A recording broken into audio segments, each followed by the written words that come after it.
விண்வெளிக்கு போன சுனிதா வில்லியம்ஸ் திரும்பி வர்றதுக்கு ஒரு சில ஐடியா குடுத்தா, இத்தன டாலர் சன்மானம்னு அறிவிச்சிருக்காங்க. அதுக்கு எத்தனையோ பேரு டெக்னிக்கலா வேலை செஞ்சுகிட்டு இருக்காங்களாம். அந்த ஒரு சில இத உருவாக்கணும்னு சொல்லிட்டு. அந்த மாரி அதாவது விண்வெளி சரியா?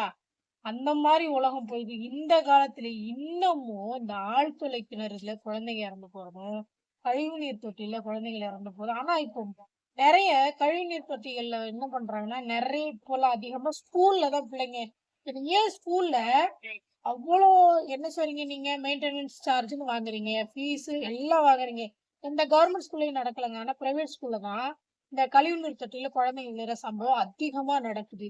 அது சின்ன குழந்தைங்க வர்ற இடம் தெரியுது. ரெஸ்ட் ரூம் பக்கத்திலேயே இருக்குங்க. அதுக்கு எவ்வளோ சேஃப்டி அவங்க பண்ணணும்.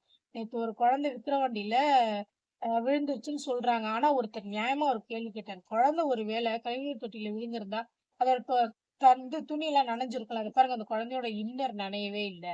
ஆமா. அதே மாரி அந்த அந்த உடைஞ்சு இருக்க பகுதி பார்த்தீங்கன்னா, இவ்வளோதான். பாப்பா பெரிய பாப்பாவா இருக்கா. இவ்வளோதான் வலி. அதுல எப்படி குழந்தை விழுந்திருக்கும்?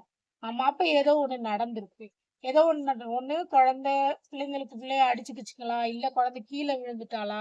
இல்ல வேற ஏதாவது ஸ்கூல் சம்மந்தப்பட்ட விஷயத்துல எதுவும் குழந்தை தவறி விழுந்து ஏதோ ஆயிடுச்சா? அத உண்மைய சொல்லிடல. உடனே கழிவு நீர் தொட்டியில விழுந்துட்டாங்க. குழந்தை விழுந்துருச்சுன்னு சொல்றாங்க. அந்த வீடியோவுல குழந்தைய தூக்கிட்டு போறாங்க. இப்ப கழிவுநீர் தொட்டியில விழுந்திருந்தா, குழந்தை மேல இந்த அழுக்குலாம் இருக்குல்ல, அதெல்லாம் எதுவுமே இல்ல. குழந்தைய அப்படியே கார்ல தூக்கிட்டு ஓடுறாங்க. அந்த சிசிடிவி ஃபுட்டேஜ். ஆனா டிரைவர் என்ன சொல்றாரு, "இல்ல நான் தான் இறங்கி தூக்குனேன்" அப்படின்றாரு. அது எப்படி நம்புறதான்னு தெரியல. நம்பாம இருக்கவும் முடியல. ஏன்னா ஏற்கனவே ஒரு முறை எங்க ஏரியாலயே ஒரு குழந்தை விழுந்து இறந்தது. 4 வயசு குழந்தை. ஆ அந்த மாரி இருக்கும்போது நம்புறதா நம்ப முடியல. பள்ளிக்கூடத்துல நீங்க எவ்வளோ ஃபீஸ் வாங்குறீங்க?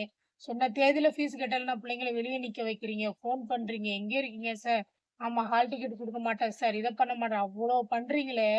அந்த வாங்குற ஃபீஸ்ல அந்த அந்த அந்த மூடி பார்த்தீங்கன்னா, இத்து போயிருது. ஒரு வேள அந்த குழந்தை அதுல விழாமலே இருந்திருந்தா கூட, வேற ஏதாவது குழந்தைங்க ஏறுனா கூட அதுல விழுந்துரும். அப்படியே இத்து போயி, அந்த இத அவரு எடுத்து காட்டுறாரு. அப்படியே கொட்டுது. மண்ணு மாரி கொட்டுது அந்த ட்ரைனேஜ் அந்த மூடி.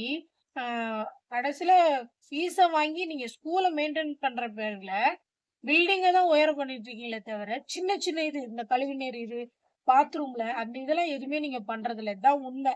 தனியார் பள்ளிகள் வந்து அதாவது சின்னவங்கன்னு இல்ல, பெரிய பள்ளிகளும் அப்படிதான் இருக்காங்க. பெரிய சிபிஎஸ்இ அப்படி இப்படின்னு அந்த எங்க ஏரியால இருந்ததெல்லாம் சிபிஎஸ்இ ஸ்கூல் தான். அதுல விழுந்த பிள்ளை தான் சிபிஐங்க. என்னது உயர்தரமான கட்டமைப்பு. இது இந்த கிளாஸ், அந்த கிளாஸ். நான் ஒண்ணு சொல்றேங்க. பேரண்ட்ஸ் குழந்தைய எந்த ஸ்கூல்ல வேணா சேருங்க நீங்க. நீங்க சிபிஎஸ்சில சேருங்க. ஃபீஸ் கம்மி, ஃபீஸ் அதிகம். அங்கே தமிழ் பேசக்கூடாது, இங்கிலீஷ் அந்த இது அதெல்லாம் பார்க்காதீங்க. நீங்க போற இடத்துல குழந்தைக்கு சேஃப்டி எப்படி இருக்குன்னு பாருங்க. தயவு செஞ்சு அத பாருங்க. இல்லையா, சேர்த்ததுக்கு அப்புறம் கூட குழந்தைங்க அப்படியே பாருங்க. குழந்தைங்கள்ட்ட கேளுங்க. உங்க ஸ்கூல்ல ரெஸ்ட் ரூம்லாம் எப்படி இருக்கு? கிளீனா இருக்கா? தண்ணி எப்படின்னு சொல்லிட்டு கேளுங்க. நம்ம ஆனா எனக்கு நடந்த ஒரு சம்பவம் இது. நான் ஒரு முறை போய் கேட்டேன் ஸ்கூல்ல. கேட்டதுக்கு பசங்க எதையாவது பழி போடுவாங்க. ஏங்க பெத்தவங்கள்ட்ட எப்படிங்க பழி போடுவாங்க? சொல்லுங்க. நான் கேட்கிறேன், "தம்பி தண்ணி ஏன்டா 2 பாட்டில் எடுத்துட்டு வா." "அம்மா தண்ணி இல்லம்மா" அப்படின்னு. மறுபடியும் நாங்க போய் சொல்றோம். என்னைய மாரி இன்னும் நெறைய பேரண்ட் சொல்றாங்க. "தண்ணி தண்ணி இல்ல, தண்ணி இல்லாதால பிள்ளைங்க வந்து 2 லிட்டர் கேனு, 3 லிட்டர் கேன் தூக்கிட்டு வர்றாங்க" அப்படின்னு சொல்லி சொன்னாங்க. அப்ப அவங்க கோவம் தான் படுறாங்களே தவிர, அப்ப ஏதோ ஒண்ணு இருக்குன்னு அந்த மேனேஜ்மெண்ட் வந்து கோவப்படுது. அப்ப அதுக்கு யார் இன்சார்ஜ்? அவங்கள கூப்பிட்டு கேட்கணும்ல. ஏன் இப்படி இருக்கு? அப்படி இருக்குன்னு. அந்த அம்மா என்ன தெரியுமா சொல்றாங்க? தண்ணிய புடிச்சு விளையாடுறாங்களா? எங்க நீங்க விளையாட விடுறீங்க? தண்ணிய புடிச்சு அவங்க விளையாட போறாங்க சொல்லுங்க. ஃபீஸையும் கட்டி எங்க பிள்ளைங்களையும் இழந்து இன்னும் என்னதான் ஆகப்போகுதுன்னு எனக்கு தெரியல. அதான் ஒரு மாயைய உருவாக்கிட்டீங்க. மாயைய உருவாக்கி அதுக்குள்ள எல்லாரும் விழ வச்சீங்க. அதுல விழுந்து இப்ப இலக்க வச்சுட்டு இருக்கீங்க. அவ்வளோதான். வேற ஒண்ணுமே இல்ல. அந்த குழந்தை இதோ போயிடுச்சு இன்னைக்கு. திரும்பி வருமா? உங்களுக்கு ஒண்ணும் இல்லங்க. கொஞ்ச நாளு இந்த கள்ளக்குறிச்சியில நடந்துச்சுல்ல அதே மாரி தான். குழந்தை இறந்து போறதா தாய் தகப்பனுக்கு தான் இழப்பு. அந்த குடும்பத்துக்கு தான் இழப்பு. உங்களுக்கு இதே மாரி இன்னொரு ஸ்டூடண்ட், இன்னொரு இது அப்படியே போயிடுவீங்க. ஆனா, அந்த குடும்பத்துக்கு அந்த ஒரு ஜீவன் போயிடுச்சு. இனிமே வர முடியுமா சொல்லுங்க? இந்த குழந்தை எவ்வளோ துடிச்சு இறந்திருக்கும். அது குழந்தை எவ்வளோ இதுவா இருந்திருக்கும். அதெல்லாம் கொஞ்சம் கூட கொஞ்சம் முடிஞ்ச அளவு நீங்க எங்கள்ட்ட வாங்குற ஃபீஸ மொத்தமா நீங்க செலவு பண்ணுங்கன்னு நான் சொல்லுவேன். ஒரு 10% அதுலேருந்து எடுத்து அந்த ஸ்கூல்ல இருக்க பாத்ரூமு, இந்த லைட்டு இந்த இதெல்லாம் பாருங்க. முடிஞ்ச அளவு கேமரா வைங்க. கேமரா வச்சிருக்கீங்க. ஏதாவது ஃபுட்டேஜ் நம்ம கேட்கும்போது தான், இல்ல அப்பதான் இது ரிப்பேர் ஆயிடுச்சு அப்படின்னு சொல்லி சொல்றீங்க. ஒரு பெரிய பிரபலமான ஸ்கூலு.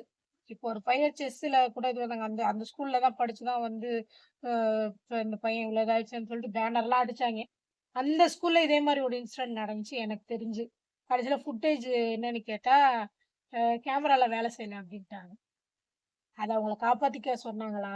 இல்ல உண்மையாலுமே அது அப்படிதானான்னு தெரியல. கடவுளுக்கு தான் தெரியும். இவ்ளோ பெரிய கிரிக்கெட்டரு, இவ்ளோ பெரிய நடிகர்லாம் கூட்டிட்டு வந்து ஃபங்ஷன் நடத்துறீங்க. அதுக்கு பதிலா நீ இந்த மாரி சின்ன சின்ன விஷயங்கள் ஸ்கூல்ல பண்ணீங்கன்னா, அது பிள்ளைங்களுக்கு சேஃப்டி. சொல்லுவாங்க 4 பேர்ட்ட இந்த மாரி, "அப்பா எங்க ஸ்கூல்லலாம் இதெல்லாம் இல்ல. எல்லாமே கரெக்ட்டா இருக்குன்னு" சொல்லுவாங்க. ஆனா என்ன தெரியுமா பிள்ளைங்க சொல்றாங்க? "இங்கேயும் அந்த கதியில தான் இருக்கு. நாங்க போறதில்ல தெரிஞ்சதெல்லாம். தெரியாத குழந்தைங்க தான் போய் மாட்டிக்குதுங்க" அப்படின்னு சொல்லுதுங்க. அதனால தயவு செஞ்சு பள்ளி நிர்வாகங்கள் பள்ளிக்கூடத்த கொஞ்சம் பாருங்க. கொஞ்சம் இந்த மாரி சின்ன சின்ன விஷயங்கள் கழிவுநீர் இருக்கட்டும், மாடியில இருந்து படிக்கட்டு ஏறுற விஷயங்களா இருக்கட்டும், அதெல்லாம் கொஞ்சம் பார்த்தீங்கன்னா நல்லாருக்கும். இழப்பு நடக்காது. ஒரு உயிர் போகாது. போனதுக்கப்புறம் பேசி பிரயோஜனமே இல்ல. அதுக்கப்புறம் நீங்க நிரூபிக்கணும், அவங்க நிரூபிக்கணும். இன்னைக்கு யார் வேணா என்ன வேணா அந்த தாய்க்கு எவ்வளோ வலி இருக்கும், அந்த தகப்பனுக்கு எவ்வளோ குழந்தை காலையில நல்லபடியா அனுப்பிச்சு விட்றா. சாப்பாடு குடுத்து என் பிள்ளை இன்னைக்கு ஸ்கூலுக்கு போயிட்டு வந்துருன்னு. ஸ்கூல்ல இருந்து வர டைம்ல ஃபோன் பண்றாங்க. குழந்தை இறந்துருச்சுன்னா எப்படி இருக்கும் அவளோட மனநிலை? கொஞ்சம் யோசிச்சு பாருங்களேன். அ. இந்த வீடியோ பார்க்குற யாராவது ஸ்கூல்ல வேலை செய்றவங்களா இருந்தா, தயவு செஞ்சு இந்த மாரி விஷயங்கள்லாம் கொஞ்சம் சொல்லுங்க. சொல்லி இந்த மாரி ஒரு சில மாற்றங்கள கொண்டுட்டு வாங்க. தப்பே இல்லங்க. ஏதோ ஒரு உயிர் நாளைக்கு நம்மளா கூட இருக்கலாங்க அது. ரொம்ப கஷ்டமா இருக்கு.